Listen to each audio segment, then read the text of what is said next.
So guys, magandang gabi, no? Hapunan.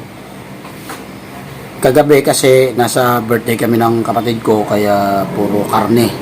Ngayon, nagluto yung kapatid ko ng gulay, no? Sari-saring gulay lang siya. Okra, kalabasa,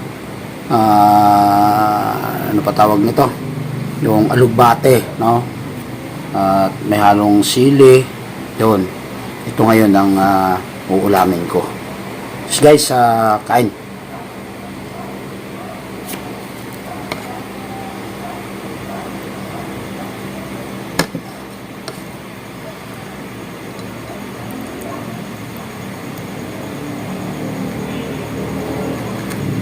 Kamay lang ako.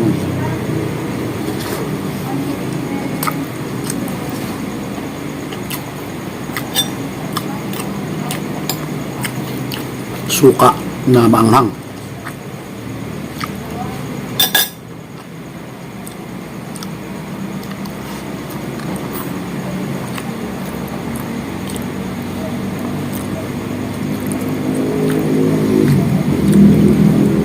Kamay talong pa pala ito.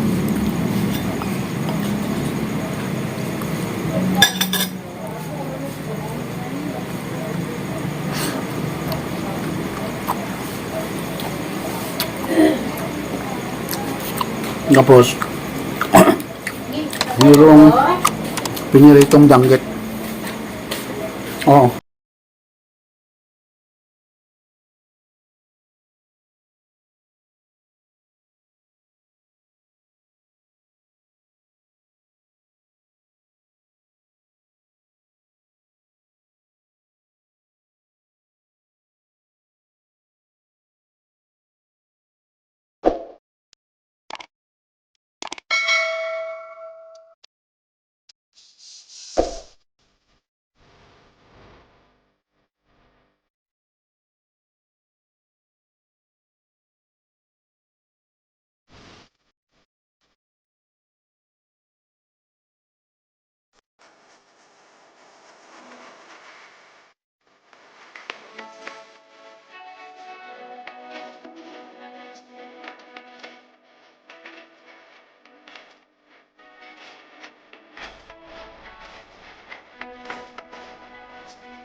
News muna dahil wala na pong low pressure area sa bansa. Nalusaw na kanilang madaling araw ang LPA sa may Eastern Visayas na ilang araw din pong nagpaulan. Nalabas na rin ang Philippine Area of Responsibility ang LPA sa may Palawan. Pero patuloy namang ihiran pa ang shear line po na banggaan ng malamig at mainat na hangin. Oh my God! Inaasang magpapaulan ang shear line sa may Southern Luzon at Eastern Visayas. Dahil na rin po yan sa malakas na bugso ng amihan na umiral naman sa malaking bahagi ng Luzon. Ang isa pang good news, walang nakikita ang panibagong mga pagulan sa may Davao Oriental at maulap naman sa ilang bahagi ng Mindanao pagsapit ng gabi. Sa Visayas may ulan sa umaga dito po sa Northern Samar at posible na rin ang mga pag-ulan sa tanghali sa may Leyte, sa Bohol at sa Panay Island.